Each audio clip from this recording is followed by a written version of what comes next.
One of the things I really appreciate about Let the Children Come is the container it provides, both the kind of guidance you get from a coach and the kind of materials that have been very thoughtfully prepared. But one of the other pieces that I really appreciate is that it provides a framework for not only planning the experiment and keeping track of how it's going, but also to evaluate it and kind of see what things we can take with us into the future. Grace has been around for about 30 years, but we've never had a building. They've always been here in and around Clayton. They've worshiped in school cafeterias and a former bank building, some light industrial space, and at the moment in a funeral home. And so they're used to kind of being a community on the move, a community kind of always on the pilgrim's way. When we were thinking about why this might make sense for Grace, the kind of smaller number of kids and teens meant that it didn't make a whole lot of sense to kind of do an ages and stages approach anyway, because we'd have, a pretty small group. Not that there's not value in that, but given the fact that our kind of main activity as a congregation is on Sunday morning, and that worship is the thing that we all do together, it seemed like a rich opportunity to do something that was intentionally intergenerational. For me, multi-generational and intergenerational do have some similarities, but also speak to, I think, incredibly different things when thinking about kind of ministerial contexts. I view multi-generational as just a congregation made up of individuals spanning across generations, from the boomers to the zillennials, as they call themselves now, versus intergenerational. I feel in my soul that it speaks more to how do we form one another in a mutually beneficial way that is showing the love of God in all that we do. When congregations engage in the Let the Children Come process, a lot of the work early on is about really listening to what's going on in your community, to thinking about some of the stories that have shaped your congregation, particularly as it involves worship and formation for all ages. And that work of listening well, I think, set us up to realize where God might be leading us and prompting us to try something new. The main new thing that we're trying is a process of planning worship that is intergenerational. So we recognized in our conversations and our listening that Grace, like many congregations, had opportunities for people of all ages to lead worship in some way, to be a lector or an acolyte. But we also realized that most of the planning of worship happened in one place, namely inside my head. And that's not how I wanted it to be, both because worship is the work of the whole people of God, so it needs everyone's participation, and because left to my own devices, I might not try things.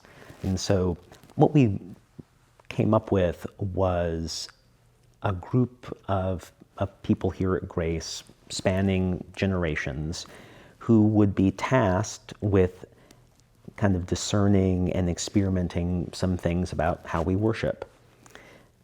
That experiment kind of gave birth to what we're in the middle of right now, which is we were thinking about, okay, how do we develop this group of people? What things do they need to know about worship in the Episcopal tradition that gives them the tools they need to be able to discern and recommend things about, who writes the prayers of the people or what Eucharistic prayer we use.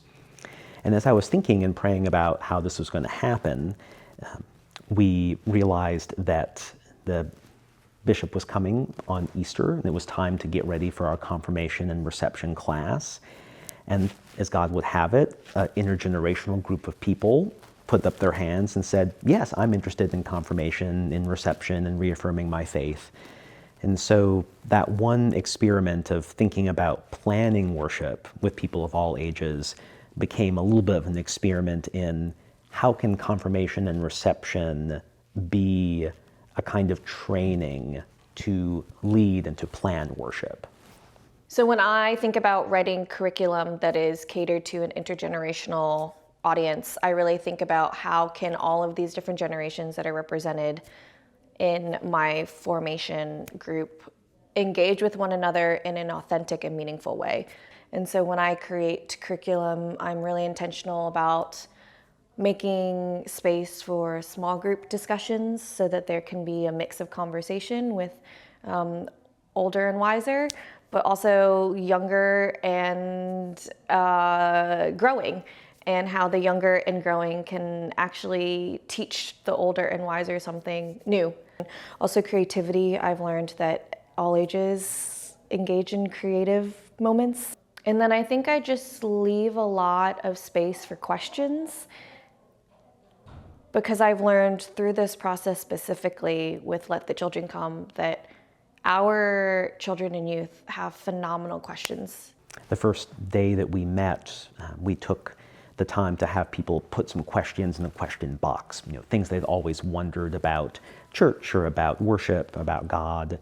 And when we were going through the questions, there were several times where some of the elders would hear a question that one of our youth had asked and said, well, I'd like to know the answer to that. And then youth heard some elders express some questions and said, well, you've been in church for a long time and you still don't know the answer to that. Maybe it's okay I'm asking these questions. And the kids will say something sometimes that's like, oh, I didn't think of that. Yeah. I didn't And think it's of it that way. kind of profound. You know? I know. Wait a minute, you're 10. I really like doing it with the kids at the same time, because it's something that as a family we can kind of grow deeper in our faith together. And it's been really nice to, for the kids to get some more, I don't want to say one-on-one time, but small community group with other folks from our church. I know that was one of Father Andrew's and Molly's goals, is to kind of help create those connections between the new generation and the older generation, to kind of build those connections, which I think is really important, so that the kids feel more comfortable in our church, reaching out to anybody else in the church and being more integrated members in the worship service. What a gift it is, and how this process has brought so much energy to our congregation. Even the folks who helped plan those early stages and did some of the listening and some of the work of discerning the stories in our community, many of those folks on the planning team were folks who'd been here a long time, and they discovered things about the church that they did not know. And so it's a really rich opportunity to allow some new energy into worship, into how we include people of all ages into our Sunday morning gatherings. I think one of the initial reactions to this process for this congregation was to say, well, we don't have that many children. We don't have that many youth. And as the process has unfolded, they, I think, have seen the young people that we do have take more leadership responsibility, to be able to share their gifts more broadly. And that has kind of opened up folks' awareness for what this might look like, in terms of it is let the children come, but it's just not to let the children come for their own sake, but for the sake of the whole church, for the whole community of the baptized. I think it rounds us out more. I think we're retired, right? And we moved to North Carolina to enjoy our retirement with some family that's local here. So being part of the church gets us involved with people our own age. But having younger people around is refreshing, and I'd like to see more of it. I'd like to see, lots of kids and babies crying and, things like that you used to think was, a little bit, really, but, that's part of it. That's part of it is, they're the next generation of things to come. I think the other thing I would invite folks to think about is to think about it as a process. That first part of the Let the Children Come does require some work, some listening, some attention to some new information, thinking about how it relates to your context. And that will take some time. It was time well spent. And it was time well spent in really listening to what God is up to and discerning how we might be part of that in this next season. I think it's well worth the time and energy to get involved with it. It's not terribly painful. It's a little bit of time. And I think it'll enrich you as the participant and the people that are there with you. And, you know, we have some fun while we're doing it. So that's nice. I think one of the things that at least was not covered all that well in my seminary education was what it's like to try something and then to learn from it. And so having a process where there is some container and some structure to think about what this looks like for long-term kind of growth is a real gift, particularly in a day when like lots of church feels like we need to be doing something new. I think this gives us the opportunity to think like, okay, we tried something new. How did that work? What can we learn from it? And not just kind of throw up our hands and try something new out of desperation. We're trying something new, trusting in God's faithfulness and in some guidance to help us evaluate how it went. I've been able to really grow in myself as a Christian educator, and a large reason for that is because of the work that we've been doing with this Let the Children Come initiative. That's a good idea to do. Yeah, go for it.